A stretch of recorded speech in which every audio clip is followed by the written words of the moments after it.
it's time for our segment called MAGA versus RINO. I'd like to debate the title of the segment because how somebody who voted twice for Trump is a RINO. Unless you're saying I need rhinoplasty. And I didn't vote for him once. So there you go. There you go. But anyway, this is all over about Tucker. And, go ahead. You start it, so that I can, give my James Jackson Kilpatrick response, which is my whole reason for wanting to do this segment. Go ahead. Okay. Here's my tinfoil. Here's my best tinfoil answer. Okay. We all remember. I don't think we're going to be talking about it, but 60 Minutes, the night before he was fired, 60 Minutes did a interview with Ray Epps, who, as you know, was a federal agent. And we'll just I'm sorry, I should not laugh. That was I was waiting for you. I was waiting for you to laugh. Wait a minute. That's as bad as Al Gore when he was rolling his eyes up in his head during George Bush's statements during the debates in 2000. I should never do that. Save your laughter to the end, folks. No, I paused for it. I paused for it. I said so. They interviewed Ray Epps. Yeah, they interviewed Ray Epps, right. And didn't really press him on any reason why he wasn't arrested or anything. My speculation is, remember, Tucker had access to 41,000 hours of footage, and all we've really seen of Ray Epps is stuff that was recorded on people's phones. So Tucker actually had good footage of Ray Epps they could have followed him through the whole protest.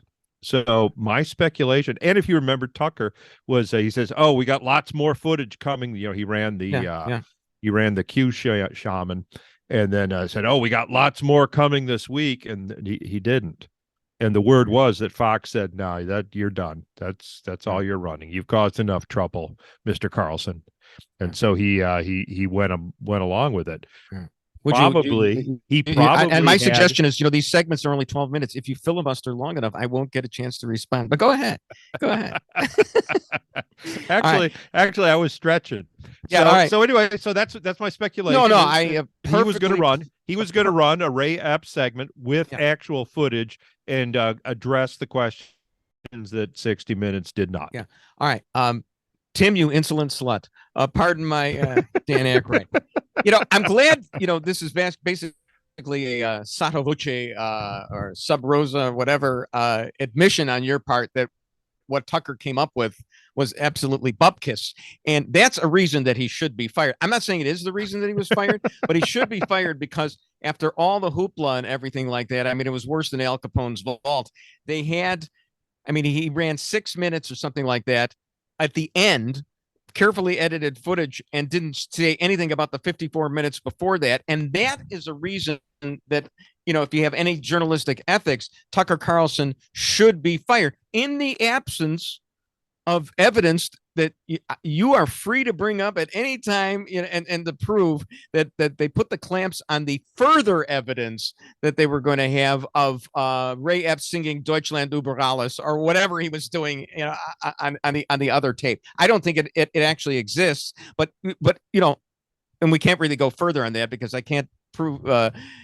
You're doing what Tucker did often, which is you're making me try to disprove an unfalsifiable claim. So it's good. I like your imagination. Here's the thing with Tucker. The actual story is, which may be the truth, who knows? But it's Gabriel Sherman and Vanity Fair had been reporting about Rupert Murdoch, who just recently dumped his fiance, who apparently was a big Tucker fan.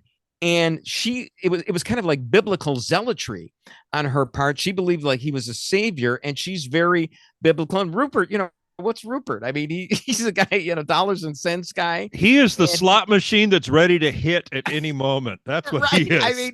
Why would you not stand this stuff? And apparently at the Heritage Foundation's 50th anniversary dinner, 50th anniversary gala, and I think Tucker delivered the keynote speech at it in the weekend prior to him getting fired. Well, for one thing, he said, which I thought was funny, the more you tell the truth, the stronger you become. Yeah, sure, of course. Tucker is really like the Dr. Fauci of the right.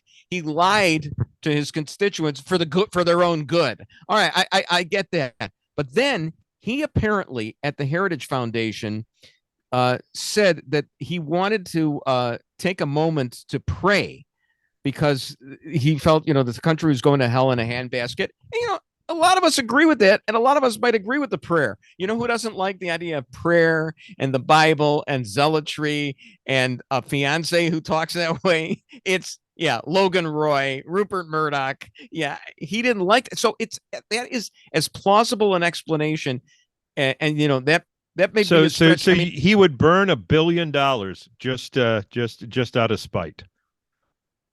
Well, I know it's not out of spite. It's just that he couldn't. You know what? There's other things too. Rupert Murdoch, John Podhoretz brought this up, a while back. He shut down that tabloid or whatever it was in Britain after. Remember, there was a phone scandal with this a number of years ago, and it was a profitable business, and he shut it down because he doesn't like legal problems. I mean, I don't really know what happened here. It could be an amalgam of a number of things. There's also this talk.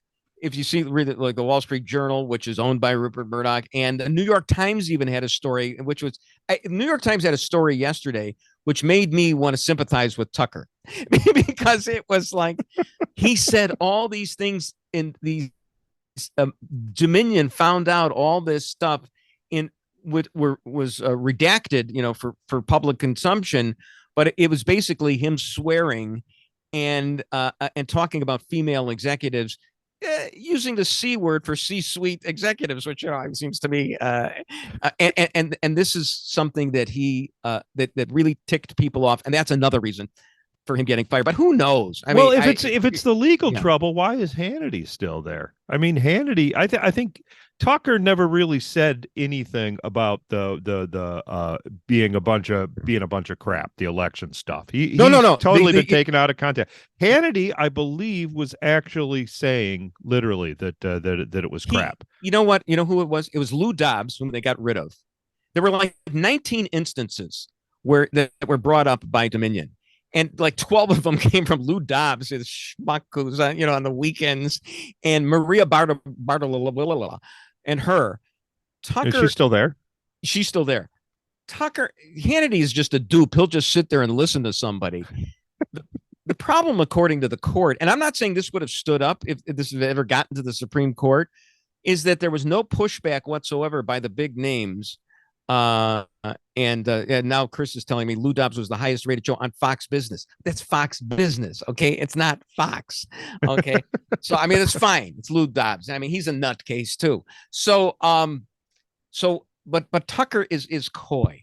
I mean, Tucker would put the MyPillow Mike Lindell on and let him say because people were trying to clamp down on his right to free speech. He would never say, I believe all your nutty theories, but he'd put Lindell on and high dudgeon. He'd be angry about this instead of saying what he really believed. And what he really believed are in the quotes that actually made it through, not even redacted, which was that Sidney Powell was, and this is a quote, was a lying effing bitch. Okay. Now, if Tucker Carlson had got on the air and said to Sidney Powell, instead of, we'll wait for your proof, we're waiting for your proof. No, you are. And if Laura Ingraham had done the same, I don't think you got a lawsuit. I think you got pushback from Fox there, but whatever. I mean, I'm not even saying it really would have, passed constitutional muster, or as Senator Johnson told me on 2 occasions on WLS radio, constitutional mustard, and he used to make me hungry when he talked to me. But yeah, it's Ron Johnson right north of us. Well, you can't watch the sausage being made without the constitutional mustard, can you? Well, and sausage is what Wisconsin is all about. So anyway, what else about Tucker here? Because I'm kind of plumb tuckered out. Talking about this, my friend. He actually came out on Twitter and said, see you guys soon.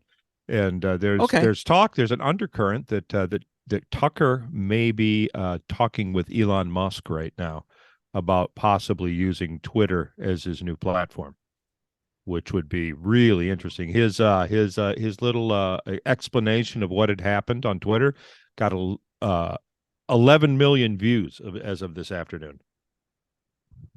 This is really bugs me because I've been on Twitter since like 2009. And I have tweeted like every 25 seconds since 2009. No, I've noticed that. And I got a few likes, stuff like that. Got some people blocking me, John Cass. But I know that Tucker's just going to come in and he's just going to take over Twitter. And that's actually a really good idea. And be kind of neat if he also did launch the whole thing in a spaceship that Elon Musk sends to Mars. Just think about that. With an unscheduled rapid disassembly. Yeah. By the way, Megan, right. Megyn Kelly on her podcast was talking about how poorly Tucker's been treated, and she's been poorly treated. That they're doing character assassination on him right now and everything like that. And, all I can think of is this broad got $30 million to bomb at NBC. So cut it out already. But very intelligent woman. Very, very nice woman. All right. Bruce Wolf, Tim Slagle on the Weekly Wrap.